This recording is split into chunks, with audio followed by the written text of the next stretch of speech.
Will the Detroit Lions finally have a run game? Did you realize that you are a champion in their eyes? I think y'all did. Hello, everyone. My name is Derek, and welcome back to the Gridiron Blitz. On this channel, we do predominantly Detroit Lions content with 3 other NFL live streams a week. So make sure if you subscribe, you ring that notification bell and set it to personalized so you will only get the content that you want if YouTube is doing its job correctly. And speaking of live streams, we will be live Thursday night for the NFL opening kickoff as the Tampa Bay Buccaneers host the Dallas Cowboys. So if you love the game of football, give me a subscription and I'll see you then. For years now, the Detroit Lions running game has been lackluster, to say the least. We've witnessed year after year countless attempts to get this rushing game right, and it really hasn't been a threat in the last 7 years. The Detroit Lions have not had a 1,000-yard rusher in over 7 years. The last one to do it was Reggie Bush in 2013.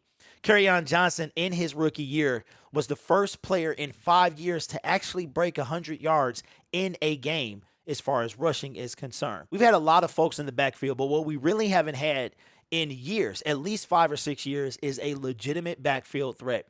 We thought Kerryon Johnson could pose that, especially after his rookie year, but he was a letdown. Got injured late in his rookie year and honestly was never the same.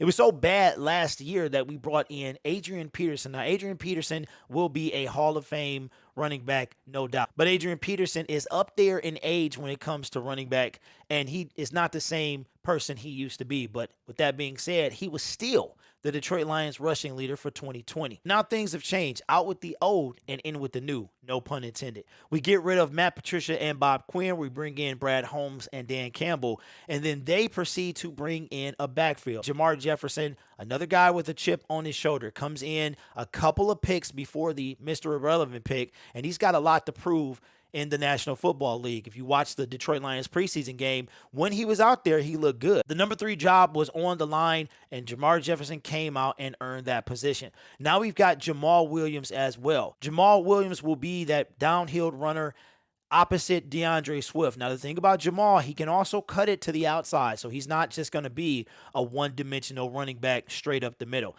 Thankfully, Matt Patricia and Bob Quinn are gone, so very few dive plays. And then we've got our featured running back, DeAndre Swift. Now, I've got a lot of high hopes for DeAndre Swift. The thing about DeAndre is he's got to stay healthy. Jamal Williams was drafted by the Green Bay Packers in 2017, but he has also never had a rushing season over 600 yards. And I think that the Detroit Lions are going to have both of these backs, at least 2 of their 3 backs, closer to 1,000 yards. If DeAndre Swift has 1,300, which is a stretch, then Jamal's got to have at least 7, or even vice versa. I think both of these guys have to have upwards of at least 1,500 yards. I'm thinking closer to 2,000 between the 2 of them. Jamal Williams has never rushed more than 600 yards, so that's going to be a test for him as well. Now, he's a young guy, only in his 5th year in the league, so he definitely has a lot left in the tank. When it comes to DeAndre Swift has got to stay healthy. For the most part, he stayed healthy, only missing 3 games in his rookie season.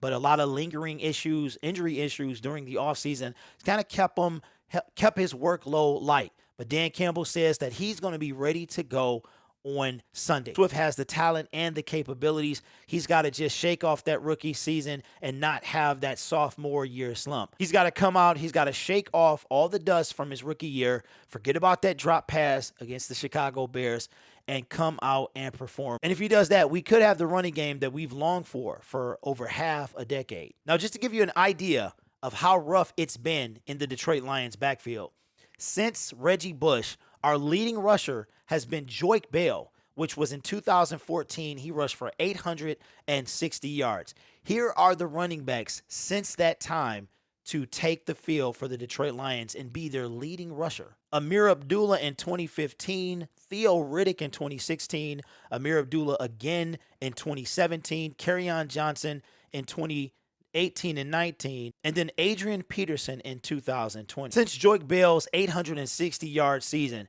the closest we've come to that is Kerryon Johnson's rookie year at 641 yards. Now, if you put that in perspective, if he's the leader, then the other running backs are less than him, and we had probably not even 1,000 yards rushing for any of those seasons. But for the Detroit Lions to be a legitimate run threat, we have to do better than this. And I think with the backs that we have, and even if, let's just say DeAndre Swift does go down with an injury, we have Craig Reynolds, maybe not the DeAndre Swift elusiveness, but I think we have somebody that could at least come in and help take the load off of Jamal Williams and Jamar Jefferson. Leave it in the comments below. What do you think about the Detroit Lions running back room? Is it the best that you've seen potentially in the last few years? I honestly have to say, yes, it is. It is the best that I've seen, at least since we had Joique Bell, Reggie Bush. My name is Derek. This is the Gridiron Blitz. Thank you guys so much for watching the video.